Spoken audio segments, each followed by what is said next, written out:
கிறிஸ்துவின் இரத்தம்.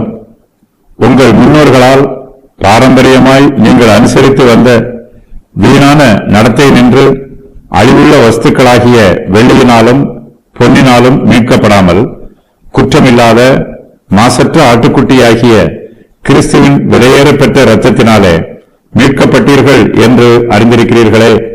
அப்போஸ்தலர் பேதுரு நம்முடைய நியாய தீர்ப்பை பற்றி சொல்லிவிட்டு அதன் பின்பு நம்முடைய ஆத்தும ரட்சிப்பை பற்றி விரிவாக சொல்லுகிறார்.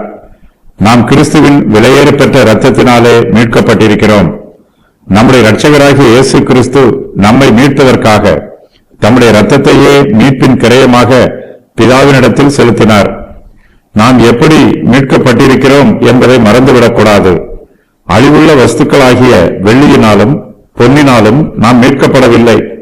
குற்றமில்லாத மாசற்ற ஆட்டுக்குட்டியாகிய கிறிஸ்துவின் விலையேறப்பெற்ற இரத்தத்தினாலே மீட்கப்பட்டிருக்கிறோம். நம்முடைய பரிசுத்த ஜீவியத்தில் இந்த சத்தியத்தை மறந்து விடாமல் எப்போதும் நினைவில் வைத்திருக்க வேண்டும். நம்முடைய பரிசுத்தத்திற்கும் பயபக்திக்கும் இயேசு கிறிஸ்துவின் இரத்தம் உதவியாய் இருக்கும். கிறிஸ்துவின் இரத்தத்தினால் நாம் மீட்கப்பட்டிருக்கிறோம் என்பதை அறிந்திருக்கும் போது நாம் பரிசுத்தமாயும் பயபக்தியோடும் ஜீவிக்க வேண்டும் என்பதையும் அறிந்திருப்போம். நாம் எதை அறிந்திருக்கிறோமோ அதற்கு ஏற்ற பிரகாரமாக ஜீவிக்க வேண்டும் என்று கர்த்தர் எதிர்பார்க்கிறார். வெள்ளியோ அல்லது பொன்னோ எந்த ஆத்துமாவையும் ரட்சிக்காது. இவை தவிர அழிவுள்ள வேறு எந்த வஸ்துக்களும் மனுஷருடைய ஆத்துமாவை ரட்சிக்காது. இவையெல்லாம் அழிவுள்ளவை. அழிவுள்ள வஸ்துக்கள் அழியாததும் நித்தியமானதுமான ஆத்துமாவை ரட்சிப்பதற்கு பலனற்றவை. அழிவுள்ள வஸ்துக்களினால் அழிவில்லாத நம்முடைய ஆத்மாவை ரட்சிக்க முடியாது.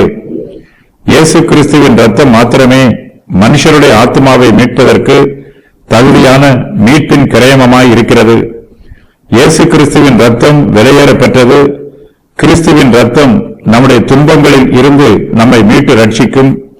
நம்முடைய முன்னோர்களின் பாரம்பரியமாய் நாம் இதுவரையிலும் அனுசரித்து வந்த வீணான நடத்தையிலிருந்தும் கிறிஸ்துவின் இரத்தம் நம்மை ரட்சிக்கும். நம்முடைய வெளிப்படையான துன்மார்க்க கிரியைகளில் இருந்தும் கிறிஸ்துவின் இரத்தம் நம்மை ரட்சிக்கும். மேலும் நம்முடைய மாயமான நடக்கைகளில் இருந்தும் நமக்கு பிரயோஜனம் இல்லாத வீணான நடத்தைகளில் இருந்தும் நம்மை ரட்சிக்கும். மாய்மாலமான பாரம்பரியங்களும் வீணான நடத்தைகளும் நம்முடைய ஆத்மாவுக்கு ஆபத்தானவை. மனுஷர் தன் பாரம்பரிய நடத்தைக்கு முக்கியத்துவம் கொடுக்கிறார்கள்.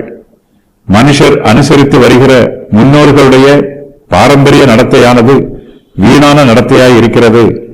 மனுஷனை மீட்பதற்கு பொன் வெள்ளி ஆகியவை பிரயோஜனமற்றவை.